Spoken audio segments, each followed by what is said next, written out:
Hello learners. അപ്പോൾ നമ്മൾ ഇന്ന് നോക്കാൻ പോകുന്ന chapter AEC commerce and management സ്റ്റുഡൻസിൻ്റെ സെക്കൻഡ് സെമസ്റ്റർ AEC ടെക്സ്റ്റ് ബുക്കിൽ തേർഡ് മൊഡ്യൂളിലെ second chapter I plead that you read written by Shashi Tharoor. ഈ ഒരു ചാപ്റ്ററാണ് നമ്മൾ ഡിസ്കസ് ചെയ്യാൻ പോകുന്നത്. അപ്പോൾ ഇതിൽ ഒരു ചെറിയ ചാപ്റ്ററാണ്. അപ്പോൾ നിങ്ങൾ ടെക്സ്റ്റ് ബുക്ക് ഫുള്ളായിട്ടൊന്ന് വായിച്ച് നോക്കുക. ഓത്തനെ കുറിച്ച് കൊടുത്തിട്ടുണ്ട്, അതേപോലെ തന്നെ ടെക്സ്റ്റും കൊടുത്തിട്ടുണ്ട് കേട്ടോ. അപ്പോൾ അത് ജസ്റ്റ് ഒന്ന് ഫുള്ളായി വായിച്ച് നോക്കുക. ഞാൻ ആ ടെക്സ്റ്റിലുള്ള കാര്യങ്ങൾ ഇമ്പോർട്ടൻറ്റ് പോയിൻറ്റ്സ് മാത്രമേ ഇവിടെ സ്ലൈഡിൽ ഇൻക്ലൂഡ് ചെയ്തിട്ടുള്ളൂ. ഓക്കെ, അപ്പോൾ ഇതിൻ്റെ നിങ്ങൾക്ക് വായിച്ച് കഴിയുമ്പോൾ അല്ലെങ്കിൽ ഈ ഒരു സ്ലൈഡിൽ നോക്കിക്കഴിയുമ്പോൾ നിങ്ങൾക്ക് ഏകദേശം ഈ ഒരു ചാപ്റ്ററിൻ്റെ ഐഡിയ കിട്ടും കേട്ടോ. ഓക്കെ, അപ്പോൾ ലൈൻ ബൈ ലൈൻ ഓരോ പോയിൻറ്റ്സിൻ്റെയും നമുക്ക് എക്സ്പ്ലനേഷൻ നമുക്ക് നോക്കാം. അപ്പോൾ ഈ ഒരു ചാപ്റ്ററിൽ I plead that you read എന്ന് ഉദ്ദേശിക്കുന്ന ആൾ ഇന്നത്തെ യങ്സ്റ്റേഴ്സ് എന്ന് പറയുമ്പോൾ റീഡിങ് ഹാബിറ്റ്സ് നല്ലോണം കുറഞ്ഞ ഒരു ജനറേഷനാണ്. Okay, when we compare to the older generation. Okay, അപ്പോൾ ഇന്നത്തെ കാലത്തുള്ള കുട്ടികൾ അത് കൂടുതലായിട്ട് മോഡേൺ ടെക്നോളജീസ് അല്ലെങ്കിൽ വാട്സപ്പ് മെസ്സേജസ്, ഇൻസ്റ്റാഗ്രാം, ട്വിറ്റർ ഇങ്ങനത്തുള്ള കാര്യങ്ങളൊക്കെയാണ് റീഡ് ചെയ്യുന്നത്. Okay, rather reading the text book അല്ലെങ്കിൽ ഫിക്ഷണൽ ബുക്സ്. ഓക്കെ, അപ്പോൾ അല്ലാണ്ട് നമ്മൾ സാധാരണയുള്ള ബുക്സ് ഒന്നും വായിക്കുന്നില്ല, നോർമലായിട്ട് ബുക്സ് ഒന്നും വായിക്കാറില്ല younger generation of now days. Okay, കൂടുതലായിട്ടും ഇങ്ങനത്തുള്ള ടെക്സ്റ്റൊക്കെ വായിക്കുന്ന എന്താണ് ആകെ ഈ ഒരു വാട്സപ്പ് മെസ്സേജും അതന്നെ വായിക്കുന്നുള്ളൂ, അതല്ലാണ്ടൊന്നും അവർ വായിക്കുന്നില്ല. ആ റീഡിങ് ഹാബിറ്റ്സ് കുറഞ്ഞുകൊണ്ടിരിക്കുകയാണ്. അങ്ങനെ ആവാൻ പാടില്ല. ഓക്കെ, റീഡിങ് ഹാബിറ്റ്സ് കൊണ്ട് എന്തൊക്കെ ഗുണങ്ങളാണ് അല്ലെങ്കിൽ എന്തൊക്കെ ചെയ്യണം എന്നൊക്കെ വന്നിട്ട് ഈ ഒരു ചാപ്റ്ററിൽ ഇതാണ് മെയിനായിട്ട് പറയുന്ന ഒരു കാര്യം. ഓക്കെ, അപ്പോൾ ആൾ റീഡേഴ്സിൻ്റെ അടുത്ത് വന്നിട്ട് ബെഗ് ചെയ്യാണ് അല്ലെങ്കിൽ പ്ലീഡ് ചെയ്യാണ്. എന്ത് പറഞ്ഞിട്ട് ആൾ പ്ലീഡ് ചെയ്യുന്നത്? റീഡ് ചെയ്യാൻ വേണ്ടിയിട്ട്, ഒന്ന് വായിക്കൂ എന്ന് പറഞ്ഞിട്ട് ശശി തരൂർ പറയുന്ന ഒരു വർക്കാണ് ഈ ഒരു I plead that you read എന്ന് പറഞ്ഞിട്ടുള്ള work. Okay, so let's get into the video. അപ്പോൾ ആദ്യത്തെ point, a voracious reader himself Shashi Tharoor makes a compelling plea in his essay I plead that you read for reclaiming the forgotten practice of serious reading. Okay, അപ്പോൾ ആദ്യം ആൾ പറയും voracious റീഡറാണ്. Okay, ആൾ voracious reader. Okay, നമ്മുടെ ശശി തരൂർ പറഞ്ഞ ആ writer വന്നിട്ട് voracious റീഡറാണ്. അപ്പോൾ ആൾ വന്നിട്ട് പറയാൻ, അതായത് ഈ എസ്സേയിലൂടെ ആൾ പറയുന്ന കാര്യം എന്താണ്, ഇന്നത്തെ കാലത്തുള്ള കുട്ടികൾ അല്ലെങ്കിൽ യങ്ങർ ജനറേഷൻ വന്നിട്ട് ഈ ഒരു റീഡിങ്ങിന് സീരിയസ്നെസ് ഇല്ലാണ്ട് പോവുകയാണ്. ഓക്കെ, അവർക്ക് അത് അറിയുന്നില്ല, അവർ ആ പ്രാക്ടീസ് തന്നെ മറന്നു പോവുകയാണ്. ഇപ്പോൾ നമുക്ക് LSRW അറിയാം, റീഡിങ്, റൈറ്റിംഗ്, സ്പീക്കിംഗ് ഒക്കെ നമുക്ക് അങ്ങനത്തെ LSRW ഉണ്ട്, ലിസണിങ് എന്നൊക്കെ ഉണ്ട്. അപ്പോൾ നമുക്ക് ഇവിടെ ഇപ്പോൾ റീഡിങ് പറഞ്ഞ ഹാബിറ്റിനെ ഇല്ലാണ്ടാവുകയാണ് എന്നാണ് നമ്മുടെ വൊറേഷ്യസ് റീഡറായി ശശി തരൂർ ആദ്യത്തെ പോയിന്റിൽ പറയുന്നത് കേട്ടോ. നിങ്ങൾ ടെക്സ്റ്റ് ബുക്കിൽ ഇത് കൊടുത്തിട്ടുണ്ട്. ഇതിലെ എല്ലാ പോയിൻറ്റ്സും നിങ്ങൾ ടെക്സ്റ്റ് ബുക്കിലുള്ള പോയിൻറ്റ്സ് തന്നെയാണ്. ഓക്കെ, അതിൽ കുറേ കാര്യങ്ങൾ ടെക്സ്റ്റ് ബുക്കിൽ കൊടുത്തിട്ടുണ്ട്, അതിൽ ഇമ്പോർട്ടൻറ്റ് പോയിൻറ്റ്സ് മാത്രമേ ഞാൻ ഈ സ്ലൈഡ്സിൽ ഇൻക്ലൂഡ് ചെയ്തിട്ടുള്ളൂ. Okay, so next point. Okay, അപ്പോൾ ആൾ നെക്സ്റ്റ് പോയിന്റിൽ പറയുന്ന കാര്യം, he laments the decline in traditional reading habits among the younger generations. Okay, അപ്പോൾ എന്താ ആൾ പറയുന്ന ഈ ഒരു പോയിന്റിൽ പറയുന്ന കാര്യം, ഇന്നത്തെ യങ്ങർ ജനറേഷൻസ് വന്നിട്ട് അവൻ്റെ റീഡിംഗ് ഹാബിറ്റ്സ് വന്നിട്ട് ട്രഡീഷണൽ ഉള്ള ആൾക്കാർ പോലെയല്ല, ഇന്നത്തെ younger generation reading habits decline ആയിക്കൊണ്ടിരിക്കുകയാണ്. അതുകൊണ്ട് ആൾക്ക് ലാമെൻ്റാണ്, സങ്കടമാണ്. ഓക്കെ, അതുകൂടാണ്ട് തന്നെ അതുമായിട്ടുള്ള കോൺസിക്വൻസസ്, റീഡിംഗ് ഹാബിറ്റ് ഇല്ലാത്തതുകൊണ്ടുള്ള കോൺസിക്വൻസസും ഇന്നത്തെ യങ്ങർ ജനറേഷൻസ് ഫേസ് ചെയ്യുന്നുണ്ട്. അപ്പോൾ ഓരോരുത്തർക്കും ആ നമ്മുടെ റീഡിങ്ങിൻ്റെ ഇൻറ്റൻസിറ്റി മനസ്സിലാക്കണം, ഡെപ്ത് മനസ്സിലാക്കണം, റീഡിങ് കൊണ്ട് എന്തൊക്കെ നല്ല കാര്യങ്ങളൊക്കെ ഉണ്ട് എന്ന് പറഞ്ഞിട്ട് ഇങ്ങനത്തെ യങ്ങർ ജനറേഷൻ മനസ്സിലാക്കിയിട്ട് ഒരു ഹാബിറ്റ് അവൻ്റെ ലൈഫിൽ കൊണ്ടുവരണം എന്നാണ് അവിടെ പറയുന്നത്. ഓക്കെ, എന്നാൽ മാത്രമേ നമ്മുടെ ക്രിട്ടിക്കൽ തിങ്കിങ് ഒക്കെ നേർച്ചർ ആവുള്ളൂ. ഓക്കെ, നമ്മുടെ ക്രിട്ടിക്കൽ തിങ്കിങ് എല്ലാം ഇൻക്രീസ് ചെയ്യുള്ളൂ. അതേപോലെ തന്നെ നമ്മുടെ ഡെമോക്രസിനൊക്കെ സസ്റ്റെയിൻ ചെയ്യാൻ വേണ്ടിയിട്ട് നമ്മുടെ റീഡിംഗ് ഹാബിറ്റ്സ് എന്നിട്ട് സഹായിക്കും എന്നാണ് ഈ ഒരു സെക്കൻഡ് പോയിന്റിൽ ശശി തരൂർ പറയുന്നത്. ഓക്കെ, തേർഡ് പോയിന്റിൽ ആൾ പറയുന്നത്, അതായത് പണ്ടത്തെ കാലത്തൊക്കെ കുറേ പേര് ഇമ്മേഴ്സ് ആയിട്ട്, അതായത് കുറേ ബുക്സൊക്കെ വായിച്ചിരുന്ന ആൾക്കാരായിരുന്നു. പക്ഷേ ഇന്നത്തെ ആൾക്കാർ വായിക്കുന്നത് എന്തുമാത്രമാണ്, ഈവൻ ടെക്സ്റ്റ് മെസ്സേജ്, ഒക്കെ സോഷ്യൽ മീഡിയ പോസ്റ്റൊക്കെയാണ് വാങ്ങിച്ചിട്ടുണ്ടായിരുന്നത്. അവർ ബുക്ക് വാങ്ങിക്കാൻ വേണ്ടി പൈസ ഒന്നും ചിലവാക്കുന്നില്ല.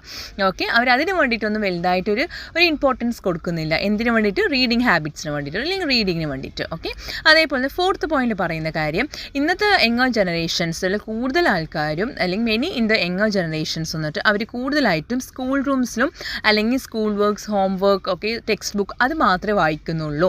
അതിൻ്റെ അപ്പുറത്തുള്ള, അതായത് എന്തിനു വേണ്ടിയിട്ട് അവർ അതൊക്കെ വായിക്കുന്നത്, എക്സാം പോയിന്റ് ഓഫ് വ്യൂ അല്ലേ, എക്സാം നല്ല മാർക്ക് വാങ്ങിക്കണം, അതുകൊണ്ട് ടെക്സ്റ്റ് ബുക്ക് വാങ്ങിക്കുന്നു അല്ലെങ്കിൽ വായിക്കുന്നു ഒക്കെ ചെയ്യുന്നു. ഓക്കെ, അപ്പോൾ അങ്ങനെ എക്സാം പോയിന്റ് ഓഫ് വ്യൂ മാത്രം നമ്മൾ ടെക്സ്റ്റ് ബുക്ക് വായിക്കാൻ പാടില്ല. അതിൻ്റെ അപ്പുറത്തും കുറേ നോളേജ് നമുക്ക് ടെക്സ്റ്റ് ബുക്ക് തരും. ഓക്കെ, അപ്പോൾ അത് ആ ഒരു രീതിയിൽ മനസ്സിലാക്കിയിട്ട് വേണം നമ്മൾ വായിക്കാൻ. നമ്മൾ നന്നായി പഠിക്കണം, എക്സാം മാർക്ക് വാങ്ങിക്കണം, ആ ഒരു തോട്ടിൽ മാത്രം ഒരിക്കലും ബുക്കൊന്നും വായിക്കാൻ പാടില്ല എന്നാണ് അവിടെ ഫോർത്ത് പോയിന്റിൽ പറയുന്നത്. ഓക്കെ, ദെൻ ഫിഫ്ത്ത് പോയിന്റിൽ പറയുന്നത്, ഇന്നത്തെ വേൾഡ് ഫുള്ളായിട്ട് ഡിജിറ്റലൈസ്ഡ് ആയിക്കൊണ്ടിരിക്കുകയാണ്. ഓക്കെ, ഇല്ലെങ്കിൽ മോഡേണൈസേഷൻ ആയിക്കൊണ്ടിരിക്കുകയാണ്. അപ്പോൾ ആ ഒരു കാര്യം ആയതുകൊണ്ട്, അല്ലെങ്കിൽ നമ്മൾ ഈ ഒരു മോഡേൺ എരയിൽ ജീവിക്കുന്നുണ്ടും text message, WhatsApp message, okay, അങ്ങനത്തെ ഫോർവേഡഡ് മെസ്സേജ്, അല്ലെങ്കിൽ ഇൻസ്റ്റാഗ്രാം ക്യാപ്ഷൻ, ഇതൊക്കെ മാത്രമേ നമ്മൾ എന്താണ് വായിക്കുന്നുള്ളൂ. ഓക്കെ, അതാണ് ഇന്നത്തുള്ള അനലോഗ് എറയിൽ നടന്നുകൊണ്ടിരിക്കുന്നത്. അങ്ങനെയാണ് ഇപ്പോൾ ചെയ്തുകൊണ്ടിരിക്കുന്നത്. അത് യങ്ങർ ജനറേഷൻസ്. ഓക്കെ, ബുക്സ് ഒന്നും വായിക്കുന്നില്ല. പറഞ്ഞ കാര്യങ്ങൾ തന്നെ ഇവിടെ കുറേ വട്ടം ആൾ റിപ്പീറ്റ് ചെയ്തിട്ടുണ്ട്. എന്തുകൊണ്ട് ആ റിപ്പീറ്റേഷൻ വരുന്നത് അത്രയ്ക്കും ഇമ്പോർട്ടൻ്റ് ആയിട്ടുണ്ട്. ഓക്കെ, അല്ലെങ്കിൽ ആൾക്ക് അത്രയ്ക്കും സങ്കടം ഉണ്ട്. അതുകൊണ്ട് ആൾ ബെഗ് എന്നൊക്കെ ആദ്യം, അല്ലെങ്കിൽ പ്ലീഡ് എന്നൊക്കെ വന്നിട്ട് ഈ ടൈറ്റിൽ തന്നെ കൊടുക്കാം. മേ ബി അതായിരിക്കും one of the reason. Okay, അപ്പോൾ അത്രയ്ക്കും ഇമ്പോർട്ടൻ്റ് ആയ കാര്യം ആയതുകൊണ്ടാണ് പിന്നെ ആൾ അതിനെ റിപ്പീറ്റ് ചെയ്തുകൊണ്ടിരിക്കുന്നത് കേട്ടോ. Okay, then fifth point, but even in the young age are in that sense reading more than ever. They also reading rapidly, carelessly and superficially. Okay, അപ്പോൾ ആൾ പറയുന്നുണ്ട് ഇന്നത്തെ യങ്ങർ ജനറേഷൻ കുട്ടികളൊക്കെ വേഗം വായിച്ചു പോയിക്കൊണ്ടിരിക്കുകയാണ്. ഓക്കെ, റാപ്പിഡ്ലി, അതായത് പെട്ടെന്ന് തന്നെ ആൾ വായിച്ചു പോയിക്കൊണ്ടിരിക്കുക ഇന്നത്തെ യങ്ങർ ജനറേഷൻ. അങ്ങനെ വായിച്ചിട്ട് ഒരു കാര്യമില്ല.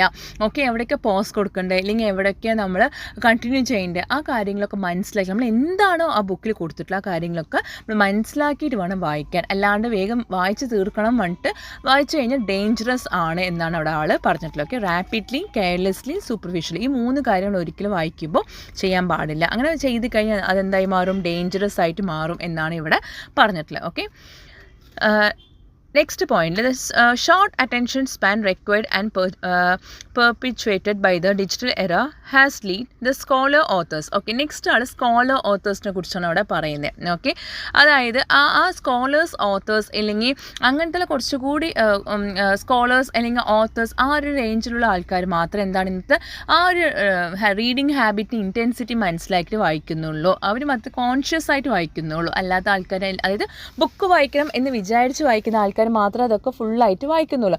അല്ലാത്ത ആൾക്കാരൊക്കെ ജസ്റ്റ് ലൈക്ക് ദറ്റ് വന്നിട്ട് വെറുതെ വായിച്ചുവിടുക. ഇങ്ങനെ റാപ്പിഡ്ലി, കെയർലെസ്ലി ആയിട്ട് നമ്മൾ വായിച്ചുവിടുക. അത് ഒരിക്കലും അങ്ങനെ വായിക്കാൻ പാടില്ല. അങ്ങനെ ഓക്കെ, അങ്ങനെ പറയുന്നുണ്ട്. പിന്നെ അതേപോലെ തന്നെ ഡിഫറെൻറ്റ് ടൈപ്സ് ഓഫ് റീഡിങ്ങിനെ കുറിച്ച് അവിടെ പറയുന്നുണ്ട് കേട്ടോ.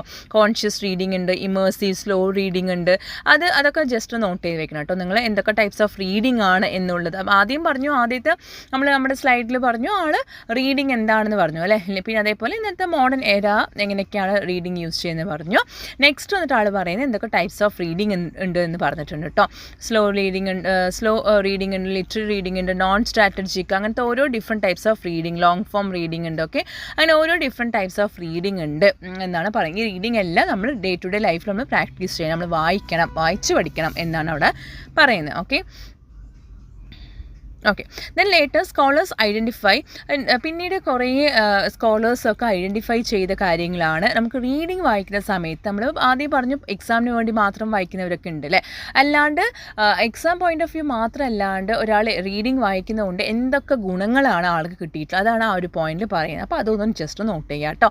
നമ്മൾ വായിച്ച് കഴിഞ്ഞ ശേഷം നമുക്ക് എന്തൊക്കെയാണ് ആ ഒരു റീഡിംഗ് ഹാബിറ്റ്സ് നമ്മൾ ലൈഫിൽ ഗെയിൻ ചെയ്യാൻ പോകുന്നത്, അതാണ് പറഞ്ഞിട്ടുള്ളത്. എന്തൊക്കെയായിരിക്കും മോട്ടിവേഷൻ. ഓക്കെ, നമ്മൾ ചില ബുക്സൊക്കെ വായിക്കുമ്പോൾ we got motivated. Okay, frustrations ഒക്കെ പോകാൻ വേണ്ടി സഹായിക്കും എന്ന് പറയുന്നുണ്ട്. പ്ലെഷറിന് വേണ്ടി, ലെജറിന് വേണ്ടി, അതേപോലെ ഇമോഷണൽ റെസ്പോൺസസിന് വേണ്ടി, ഓക്കെ, തിയോപെറ്റിക്കൽ വേണ്ടി, അതേ മെഡിറ്റേറ്റീവ് എഫക്ട്സ് വേണ്ടി, ഇമാജിനേഷൻ, ഓക്കെ, അങ്ങനെ കുറേ ഇൻസ്പിറേഷൻ, ഇങ്ങനത്തെ കാര്യത്തിനൊക്കെ വേണ്ടിയിട്ടാണ്. ഇങ്ങനത്തെ കാര്യങ്ങളൊക്കെ നമ്മൾ അല്ലെങ്കിൽ റീഡിംഗ് ഹാബിറ്റ്സ് നമ്മൾ ലൈഫിൽ കൊണ്ടുവന്ന് കഴിയുമ്പോൾ നമുക്ക് ഇങ്ങനത്തെ കാര്യങ്ങളൊക്കെ നമുക്ക് വന്നിട്ട് ലൈഫിൽ ഉണ്ടാവും എന്നാണ് അവിടെ പറയുന്നത്. ഓക്കെ, അത് ഇമ്പോർട്ടൻ്റ് ആണ്, ജസ്റ്റ് നോട്ട് ചെയ്ത് വെക്കുക കേട്ടോ. ഓക്കെ, പിന്നീട് ആൾ പറയുന്നുണ്ട് എൻ്റെ ഒരു ചൈൽഡ്ഹുഡ് ഡേയ്സ് എന്ന് പറയും, ശശി തരൂരിൻ്റെ ചൈൽഡ്ഹുഡ് ഡേയ്സ് എന്ന് പറയുമ്പോൾ ആസ്മാറ്റിക് ചൈൽഡ്ഹുഡ് ഡേയ്സ് ആയിരുന്നു. ഓക്കെ, അതിന് ഒരുപാട് പ്രശ്നങ്ങളും സങ്കടങ്ങളും ഉള്ളൊരു ഒരു ഏജ് ആയിരുന്നു, അല്ലെങ്കിൽ ആ ഒരു ചൈൽഡ്ഹുഡ് ഡേയ്സ് ആയിരുന്നു ആൾക്കുണ്ടായിരുന്നത്. അപ്പോൾ റീഡിംഗ് എന്ന് പറയുമ്പോൾ ആ റീഡിങ്ങിലൂടെയാണ് ഞാനൊരു മെൻറ്റൽ പീസ് വന്നിട്ട് ഫൈൻഡ് ചെയ്തിട്ടുണ്ടായിരുന്നത്. വായിച്ച് കഴിയുമ്പോൾ എനിക്കൊരു സമാധാനം കിട്ടിയിട്ടുണ്ടായിരുന്നു എൻ്റെ ഒരു കഷ്ടപ്പാടുള്ള ഒരു ലൈഫിൽ. അപ്പോൾ അതുകൊണ്ട് അതേപോലെ എഡ്യൂക്കേഷനും ആയിരുന്നു, എഡ്യൂക്കേഷൻ കിട്ടി, എനിക്കൊരു എൻ്റർടൈൻമെൻറ്റ് ആയിരുന്നു. ഇതൊക്കെയായിരുന്നു ശശി തരൂർ റീഡിംഗ് കൊണ്ട് കിട്ടിയത് കാര്യങ്ങൾ. ഓക്കെ, അപ്പോൾ നിങ്ങൾക്കും അങ്ങനെയൊക്കെ കിട്ടണമെന്നുണ്ടെങ്കിൽ നിങ്ങളും വായിക്കണം എന്നാണ് ആളവിടെ പറയുന്നത്. ഓക്കെ, അപ്പോൾ ഓരോ നമ്മൾ വായന കൂടുന്ന സമയത്ത് നമുക്ക് എന്താണ് നമ്മുടെ മെൻ്റലായിട്ടുള്ള പ്രഷേഴ്സൊക്കെ നമുക്ക് കുറയും. പ്രഷേഴ്സ് കുറഞ്ഞ് പ്ലെഷേഴ്സ് കിട്ടാൻ തുടങ്ങും. ഓക്കെ, നമ്മുടെ ഹാപ്പിനെസ് കിട്ടാൻ തുടങ്ങും. അതേപോലെ നമ്മുടെ വൊക്കാബുലറി നമുക്ക് ഇൻക്രീസ് ചെയ്യാൻ പറ്റും, എൻഹാൻസ് ചെയ്യാൻ പറ്റും വായന ഉണ്ടെങ്കിൽ നമ്മുടെ ലൈഫിൽ എന്ന് പറഞ്ഞിട്ട് ആൾ പറഞ്ഞിട്ടുണ്ട് കേട്ടോ. അതേപോലെ തന്നെ reading being an enjoyable act. Reading പറയുമ്പോൾ നമ്മൾ വായിച്ച് തീരുന്ന തീർന്നല്ലോ ഇല്ലെങ്കിൽ വായിച്ച് കഴിയുന്നല്ലോ എന്നിട്ട് ഒരിക്കലും വായിക്കാൻ പാടില്ല. വായിക്കുന്ന സമയത്ത് ഹാപ്പി ആയിട്ട് എൻജോയ് ചെയ്തിട്ട് നമ്മൾ വായിക്കാൻ, എന്നാൽ മാത്രമേ അതിനൊരു എന്തെങ്കിലും ബെനിഫിറ്റ് നമ്മുടെ ലൈഫിൽ കിട്ടുകയുള്ളൂ എന്നാണ് ഈ ഒരു പോയിന്റിൽ ആൾ വന്നിട്ട് പറയുന്നത്. അതാണ് ഇന്നത്തെ യങ്ങർ ജനറേഷന് മിസ്സാവുന്ന കാര്യം എന്ന് പറഞ്ഞിട്ട് ആളോട് പറയുന്നുണ്ട്. അതായത് വായിച്ച് വേഗം കഴിയണം പോകണം അങ്ങനെ മാത്രമേ ചിന്തിക്കുന്നുള്ളൂ. ഈ വായിക്കുന്ന ആൾക്കാരുടെ കുറവാണ്. ഈവൻ അങ്ങനെ വായിക്കുന്ന ആൾക്കാരുണ്ടെങ്കിൽ പോലും അങ്ങനെയാണ് വായിക്കുന്നത്, വേഗം വായിച്ച് തീർക്കണം പറഞ്ഞിട്ടാണ് വായിക്കുന്നത്. അങ്ങനെ ഒരിക്കലും വായിക്കാൻ പാടില്ല, എൻജോയ് ചെയ്തിട്ട് വേണം വായിക്കാൻ എന്ന് പറഞ്ഞിട്ട് ആളവിടെ പറയുന്നുണ്ട്. ഓക്കെ, അപ്പോൾ ഇന്നത്തെ വേൾഡ് എന്ന് പറയുമ്പോൾ എന്താണ്, കോൺസ്പിറസീസ് ഉണ്ട്, ഡിസ്ട്രേഷൻസ് ഉണ്ട്, ഡിസ്ഇൻഫർമേഷൻ ആയിട്ടുള്ള അങ്ങനത്തെ കുറേ കാര്യങ്ങൾ ഉള്ള ഒരു വേൾഡ് നമ്മൾ ജീവിച്ചുകൊണ്ടിരിക്കുന്നത് അല്ലേ. അപ്പോൾ അതിൽ നിന്നൊക്കെ നമുക്കൊരു സമാധാനം കിട്ടാൻ അല്ലെങ്കിൽ മോട്ടിവേഷൻ കിട്ടാൻ വേണ്ടി നമുക്ക് ബുക്ക് വായിക്കാം. ഓക്കെ, ഈവൻ വാട്സപ്പ് ഫോർവേഡ്സ് അല്ലെങ്കിൽ വാട്സപ്പ് മെസ്സേജ് കണ്ടിട്ട് മോട്ടിവേറ്റ് ആവുന്ന കാട്ടിലും എന്താണ് ബുക്സ് വായിച്ചെങ്കിലൊക്കെ മോട്ടിവേറ്റ് ആവുക, അല്ലെങ്കിൽ ഒരു ഹാപ്പിനെസ് എന്നിട്ട് ഫൈൻഡ് ചെയ്യുക, സെർച്ച് ചെയ്യുക എന്ന് പറഞ്ഞിട്ട് ആളവിടെ പറഞ്ഞിട്ടുണ്ട്. ഓക്കെ, അതേപോലെ തന്നെ സ്കോളേഴ്സും ഓത്തേഴ്സും റീഡിങ് സ്കിൽ ആൻഡ് പ്രാക്ടീസസ് എന്ന് പറയുമ്പോൾ അതിൻ്റെ ഒരു പോയിന്റ് ഓഫ് വ്യൂ എങ്ങനെയാണെന്ന് വെച്ചാൽ, അതായത് പൊളിറ്റിക്കലായിട്ടും എക്കണോമിക്കലായിട്ടും communal cultural life contemporary society ഈ കാര്യങ്ങളെല്ലാം, അതായത് പൊളിറ്റിക്കൽ എക്കണോമിക് കമ്മ്യൂണൽ കൾച്ചറൽ ലൈഫൊക്കെ നമ്മുടെ ലൈഫിൽ അറ്റൻഡ് ചെയ്യണമെന്നുണ്ടെങ്കിൽ ഈ ഒരു കണ്ടംപററി സൊസൈറ്റി നമ്മൾ ജീവിച്ചുകൊണ്ടിരിക്കുമ്പോൾ ഈ ഒരു കാര്യങ്ങളൊക്കെ നമ്മൾ ഫേസ് ചെയ്യും അല്ലേ. അപ്പോൾ ഇതിന്നൊക്കെ നമുക്കൊരു കറക്റ്റായിട്ടൊരു ഒരു ഒരു എന്താ പറയുക ഒരു ഐഡിയ കിട്ടാനാണെങ്കിലോ ഇല്ലെങ്കിൽ എംപവർമെൻറ്റ് ആവാൻ വേണ്ടിയിട്ടൊക്കെ നമുക്ക് റീഡിങ് ഹെൽപ്പ് ചെയ്യും എന്നാണ് പറയുന്നത്. അതായത് റീഡിങ് ഹാബിറ്റ് ഉണ്ടെങ്കിൽ നല്ലൊരു മനുഷ്യനായിട്ട് നമ്മൾ മാറും ഈ ഒരു സൊസൈറ്റിയിൽ എന്ന് പറഞ്ഞിട്ട് അവിടെ പറഞ്ഞിട്ടുണ്ട്. ഓക്കെ, അതിന് ശേഷം പിന്നെ അവിടെ കോൺസെർട്ടഡ് പോളിസീസ് വന്നിട്ട് അവിടെ ഒരു പോളിസി കൊടുത്തിട്ടുണ്ട്. അതായത് ആ ഒരു പോളിസി വന്നിട്ട് white paper. Okay, white paper അതായത് സ്കോളേഴ്സ് കുറേ ആൾക്കാർ കൂടി ചേർന്ന് ഉണ്ടാക്കിയതാണ് വൈറ്റ് പേപ്പർ പറഞ്ഞ ആ ഒരു പോളിസി. ഓക്കെ, ആ ഒരു പോളിസി വന്നിട്ട് ഓക്കെ, അപ്പോൾ ആ ഒരു പോളിസിയിൽ പറയുന്ന കാര്യങ്ങൾ എന്താണ്, പ്രൊമോട്ട് റീഡിങ് ഹാബിറ്റ്സ്. ഓക്കെ, അപ്പോൾ ഈ കോൺസെൻട്രേറ്റ് പോളിസീസ് എന്ന് പറയുമ്പോൾ റീഡിങ് ഹാബിറ്റ്സും പ്രൊമോട്ട് ചെയ്യണം. ഓക്കെ, റീഡിങ് എന്ന് പറയുമ്പോൾ പിവറ്റബിൾ റോൾ, അതായത് ഇമ്പോർട്ടൻറ്റ് റോൾ നമ്മുടെ ലൈഫിൽ ലീഡ് ചെയ്തിട്ടുള്ളത്. ഇനി ഫ്യൂച്ചർ എഡ്യൂക്കേഷനിൽ വന്നിട്ട് റീഡിങ് മസ്റ്റായിട്ട് എന്താണ് ഇൻക്ലൂഡ് ചെയ്യണം. എന്തുകൊണ്ടാണ് അത്രയ്ക്കും ലൈഫിൽ ഇമ്പോർട്ടൻ്റ് ആണ്, അതിനൊരു പിവറ്റബിൾ റോളാണ് നമ്മുടെ ലൈഫിൽ ലീഡ് ചെയ്യുന്നത്. ഓക്കെ, അപ്പോൾ ഈ 2 കാര്യങ്ങളാണ് ഈ കോൺസെർട്ടഡ് പോളിസീസിൽ വന്നിട്ട് പറയുന്ന മെയിനായിട്ടൊരു കാര്യം. ഓക്കെ, അതേപോലെ അവിടെ ഒരു കോട്ടും കൊടുത്തിട്ടുണ്ട്. എന്താ കോട്ടിൽ പറയുന്നത്, war is what happens when language fails. Okay, war എന്ന് പറയുമ്പോൾ നമുക്ക് അറിയാലോ യുദ്ധം. അപ്പോൾ യുദ്ധം എപ്പോഴാണ് നമുക്ക് അവസാനിക്കുക, അതായത് നമ്മുടെ ലൈഫിൽ ഡേ ടു ഡേ ലൈഫിൽ നമുക്ക് യുദ്ധങ്ങളാണ് അല്ലേ, ഓരോ കാര്യങ്ങളായിട്ട് നമുക്ക് യുദ്ധമാണ്. അപ്പോൾ war is what happens when language fails. എപ്പോഴാണോ ഒരു മനുഷ്യൻ ലാംഗ്വേജ് ഫെയിൽ ആവുന്നത്, വായിക്കാനോ അല്ലെങ്കിൽ സംസാരിക്കാനോ പറ്റാത്തോ ആ ഒരു അവസ്ഥ, ലാംഗ്വേജ് നമുക്ക് അറിഞ്ഞിട്ടും അറിയാത്തൊരു ഉപയോഗിക്കാൻ പറ്റാത്തൊരവസ്ഥ എപ്പോൾ ഉണ്ടാവുന്നു അപ്പോഴാണ് ശരിക്കും യുദ്ധം എന്നിട്ട് സ്റ്റാർട്ട് ആവുക. ഓക്കെ, എപ്പോഴാണോ ലാംഗ്വേജ് ഫെയിൽ ആവുന്നത് in A human being, on that time the war has been started എന്നാണ് അവിടെ പറഞ്ഞിട്ടുള്ളത്. ഓക്കെ, ആ ഒരു കോട്ടും ജസ്റ്റ് ഒന്ന് ഓർത്ത് വെക്കുക കേട്ടോ.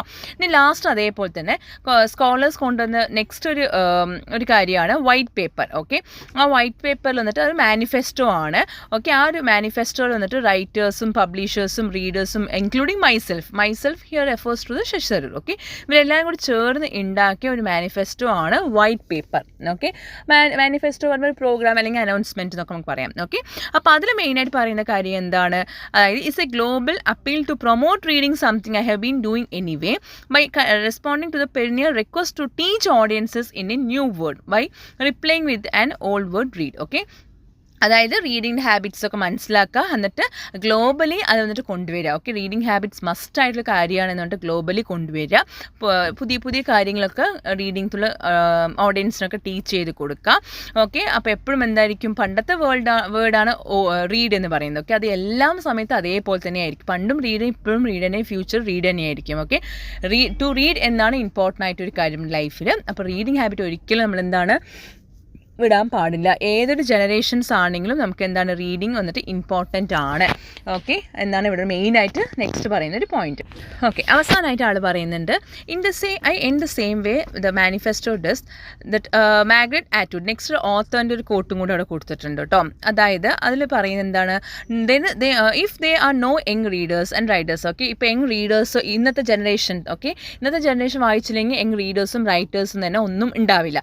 പണ്ടത്തെ ആൾക്കാർ, ഇത് ഓൾഡ് ഓൾഡർ വൺസ്, പണ്ടത്തെ ആൾക്കാർ എഴുതി വെച്ച ബുക്സും അല്ലെങ്കിൽ പണ്ട് അത്രയ്ക്കും വായിച്ച് അവർക്ക് ബുദ്ധിയൊക്കെ ഉണ്ടായി, അല്ലെങ്കിൽ ഒരുപാട് എന്താ പറയുക എംപവർമെൻറ്റ്സും അതേപോലെ നോളേജൊക്കെ ഉള്ളതുകൊണ്ടാണ് ഇന്നത്തെ കാലത്തുള്ള ബുക്സൊക്കെ നമ്മൾ വായിക്കുന്നത്. ഓക്കെ, അപ്പോൾ ഇന്നത്തെ ജനറേഷൻസ് ഇനി വരാൻ പോകുന്ന ഫ്യൂച്ചറിൽ ബുക്കൊന്നും ഉണ്ടാവില്ല. ഓക്കെ, പുതിയ പുതിയ ഐഡിയാസ് ഒന്നും തന്നെ ബാക്കിയുള്ള വരുന്ന ജനറേഷനും ഫ്യൂച്ചർ ജനറേഷനൊന്നും അവർക്ക് അറിയാൻ പറ്റില്ല എന്നാണ് പറയുന്നത്. ഓക്കെ, പണ്ട് റീഡിങ് ഹാബിറ്റ്സ് ഉണ്ടായിരുന്നു, അതുകൊണ്ട് കുറേ നമുക്ക് ഓത്തേഴ്സും ബുക്സൊക്കെ ഉണ്ടായിരുന്നു. ഇന്നും അതേപോലെ ഉണ്ടെങ്കിൽ മാത്രമേ നമുക്ക് ഫ്യൂച്ചറിലും ബുക്സും ഓത്തേഴ്സൊക്കെ നമുക്ക് ഉണ്ടാവുള്ളൂ, അല്ലെങ്കിൽ ഒരിക്കലും നമുക്കതൊന്നും ഉണ്ടാവില്ല. അപ്പോൾ അങ്ങനെ സംഭവിച്ചു കഴിഞ്ഞാൽ റീഡിങ് ഹാബിറ്റ്സ് ഇല്ലാണ്ടായി കഴിഞ്ഞു വെച്ചാൽ എന്താണ്, literacy will be dead. Okay, literacy ഉണ്ടാവില്ല, അതേപോലെ ലിറ്ററസി ഇല്ലെങ്കിൽ ഡെമോക്രസിയും ഉണ്ടാവില്ല. അത് മരിച്ചു പോകുന്ന ഒരു അവസ്ഥയായിട്ടാണ് ഇപ്പോൾ പോയിക്കൊണ്ടിരിക്കുന്നത്.